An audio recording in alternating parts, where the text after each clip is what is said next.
Assalamualaikum warahmatullahi wabarakatuh. Alhamdulillah. Wassalatu wassalamu ala rasulillah. Ini jam 3:30 ya. Saya habis sholat tahajud 11 rakaat. 2, 2, 2, 2, 3. Sambil ini nunggu bubur saya mateng. 2 liter saya masak. Saya tinggal waktu saya sholat udah ke-8 saya bikin bubur. Tinggal 3 witir. Insya Allah sebentar lagi matang. Setengah jam lagi. Kita bahas Jokowi ya. Dan kita bandingkan dengan Nabi Muhammad yang dicerca oleh orang yang hidup sejamannya dengan gila dan sebagai tukang sihir dan lain-lain. Sekarang zamannya maulid di kampung ini jam 10 kira-kira. Istri saya baru datang dari maulid di Jami An-Nur. Katanya waktu dia berangkat, waktu pamit setelah Isya. Saya sendiri kira-kira tidur jam 8 ya. Kata Rasulullah, kalau tidur setelah Isya itu ya setelah Isya ngurusin dunia, ngomong dunia itu makruh ya. Jadi sunnahnya itu adalah tidur setelah Isya. Ya hikmahnya bisa bangun tengah malam. Semalam saya bangun jam setengah 1, tapi rupanya masih ngantuk, baru dapat 4 rakaat tahajud. Saya ini tidur lagi, bangun setengah 3, dilanjutkan 4 rakaat dan 3 rakaat. Jadi 10 tahun kita itu dipimpin Jokowi, dan kita lihat menurut para ahli kerusakan di segala sisi. Indeks demokrasi turun, kata Rocky Gerung. Ekonomi berantakan, utang menggunung, ya kan? Politik dinasti ya rusak semuanya. Meritokrasi nggak berjalan karena penunjukan orang-orang itu berdasarkan like and dislike, nggak berdasarkan jenjang keahlian yang sudah disusun oleh pendahulunya. Jadi kepastian itu nggak terjadi dalam jenjang karir pejabat-pejabat di kepolisian maupun di tentara, karena 2 tingkat di bawahnya itu sebagai junior bisa melompati seniornya. Jadi kerusakan itu tampak, dan setelah Jokowi turun dan pulang ke Solo, ini nanti kita bandingkan dengan Nabi Muhammad ya. Orang kemudian mencerca Jokowi, segala keburukannya. Kita lihat di podcast itu dari para ahli, baik Ihsanuddin Nursi, podcastnya siapa lagi, Akbar Faisal, Refli Harun, Renald Kasali, yang sebagian mengundang pendukung Jokowi yang die hard, yang garis keras, yang kemudian berbalik arah ya, termasuk Gunawan Muhammad, kemudian Bahrawi yang tadi pendukung keras Jokowi itu kemudian sadar di ujung senja kekuasaan Jokowi. Tetapi seperti pepatah bilang, nasi sudah menjadi bubur, waktu tidak bisa diputar. Ya, ke tahun 2014 ya, saat Jokowi terpilih menjadi presiden pertama dan kemudian terpilih lagi dengan segala kontroversinya pada 2019, dan kerusakan itu terekskalasi ya, makin memuncak. Dan rejim Jokowi itu rejim Jokowi itu bukan hanya satu kan, banyak orang-orangnya, dan sebagian sampai 17 dipakai lagi menteri-menterinya itu di zaman Prabowo. Tampaknya proses-proses penyingkiran perlahan-lahan itu sedang dilakukan oleh Prabowo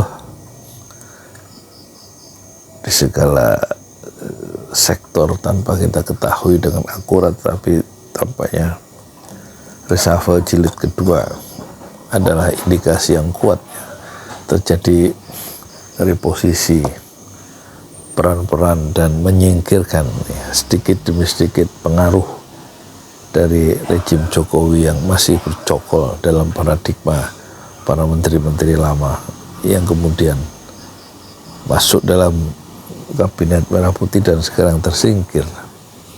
Tapi pengaruh 10 tahun, sel-sel yang masih aktif Jokowisme itu tidak mudah untuk dimatikan kan. Dan sebagai seorang strateg, ahli strategi, Prabowo itu juga lebih paham tentu dari orang seperti saya sebagai tukang bubur ya. Tapi overall kalau di total kerusakan itu terjadi ya. Di zaman Jokowi saya menjadi tukang donat, real dorong gerobak. Pertama adalah hari Rabu tanggal 7 April 2016 ya. 2016 di saat usia saya 55 tahun. Gerobak yang saya dorong, saya menjual cilok digabung dengan bubur kacang hijau ya. Dan nanti nggak lama karena cilok dan bubur kacang itu setelah dikelilingkan itu nggak jalan, kemudian saya ganti dengan bubur ayam ya, bubur ayam. Terus nanti pas zaman 212 tahun berapa itu, 212 itu 2 Desember 2016 kalau tidak salah ya, itu saya masih jual bubur ayam itu ya. Dan sekarang hari ini ya, hari Senin ketika umur saya 64 ya, tahun lebih Sabtu Minggu Senin lebih 23 hari, 64 tahun lebih 23 hari saya masih jualan bubur ayam. Itu secara kualitatif berarti taraf hidup saya tidak berubah ya, dari segi duniawi maksud saya. Tetapi kan dengan YouTube, channel YouTube Jolali, terus kita cari jalan. Zaman COVID itu ketika Jokowi rejimnya menyuruh semua orang di rumah ya, jangan keluar rumah untuk menghindari sebaran penyakit COVID-19. Tetapi orang-orang di kampung ini di rumah, tidak ada bansos yang datang untuk kemudian dengan channel Jolali kita cari dana, bantuan donasi masuk, dan kita sebarkan 10 ton beras ya. Setiap Sabtu, hari Sabtu itu kita edarkan 100 kupon untuk 100 warga di sekitar sini yang istilahnya kelaparan, nggak punya beras karena COVID ya. Dan sebenarnya karena nggak COVID juga tetap kelaparan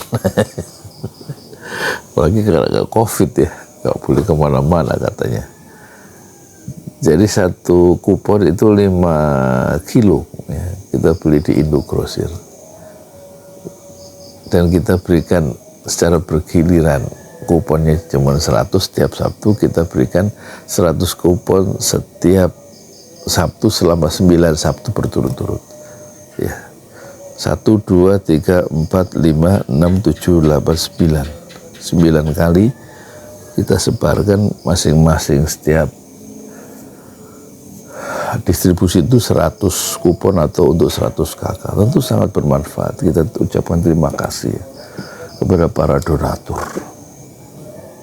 di 5 benua. Moga-moga mereka yang mengirimkan uang untuk beras itu Allah balas ya dengan pahala yang berlipat ganda. Itu tidak pernah saya lupakan sebagai bagian dari perjalanan Jenderal Pesantren Raja Wali di tengah sistem rejim Jokowi yang menjepit kita, yang membuat kita tidak sejahtera karena rakyat itu dibiarkan keleleran, kalau orang Jawa itu bilang.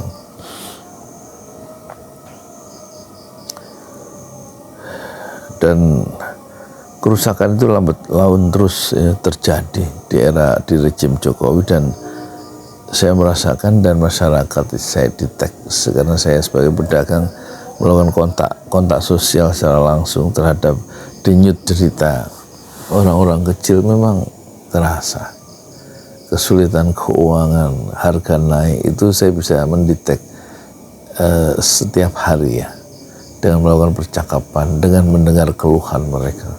Dan saya kira itu tidak didengar oleh pemerintah, atau keluhan itu tidak sampai ke titik pusat kekuasaan. Stop dulu ya, saya mau matiin kompor dulu. Kelihatannya udah matang setengah jam itu, 2 liter beras. Assalamualaikum warahmatullahi wabarakatuh.